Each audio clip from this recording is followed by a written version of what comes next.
Upgrade SSD emang bikin laptop kamu jadi lebih wus-wus, tapi salah pilih SSD bisa bikin melongo.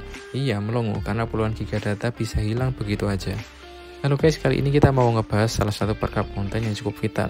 Zaman sekarang kebanyakan laptop emang udah pakai SSD, ada yang pakai SSD NVMe atau pakai yang SATA.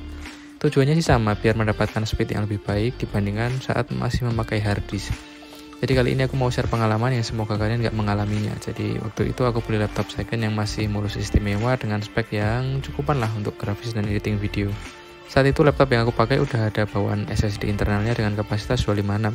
Saat itu masih ada satu slot kosong yang bisa dipasangi hard disk atau SSD SATA. Waktu itu aku mikir kalau pakai hard disk lebih riskan rusak ketika laptop ini harus sering dipakai mobile karena keguncang dan lain sebagainya. Akhirnya pilihlah nambahin satu SSD SATA dalam slot yang kosong ini. Tanpa pikir panjang, aku minta sekalian untuk pasangan SSD 512 GB. Lalu terpasang dan langsung aku pakai aja seperti biasa.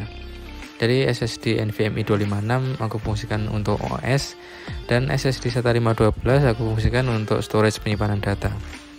Sekitar 10 bulan berlalu. Mendadak saat pindah file dari hard disk eksternal masuk ke laptop tiba-tiba putus dan gagal copy.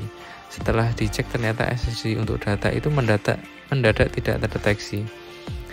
Waduh, karena laptop ini aku install dual OS, Windows dan Linux Ubuntu.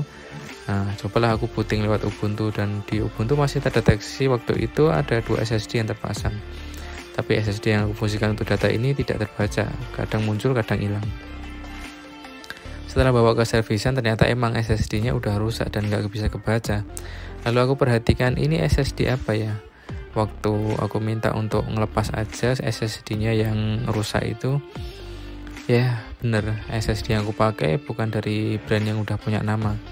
Sebenarnya aku bukan orang yang fanatik dengan brand besar, tapi untuk urusan storage udah sering banget punya pengalaman pahit kehilangan data ketika menggunakan micro SD, flash disk, memori SDHC kamera dari brand-brand yang belum punya nama.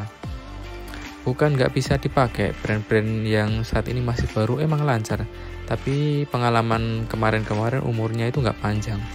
Jadi buat kalian yang mau pasang SSD, daripada nyesel kayak saya, mending belilah SSD dari brand yang udah punya nama besar untuk urusan storage penyimpanan data. Ya terserah sih kalian suka yang mana, mau SanDisk, Kingston, Samsung, atau yang lainnya.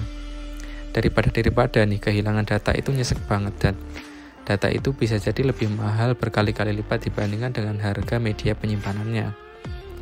Kalian ada pengalaman serupa atau punya rekomendasi SSD yang kualitasnya bagus dan bisa diandalkan banget? Boleh dong sharing pengalaman kalian di kolom komentar. Oke, segitu dulu videonya, semoga ini bermanfaat. Makasih yang udah nonton, makasih juga yang udah mau sharing, dan kita ketemu lagi di video berikutnya. Yuk.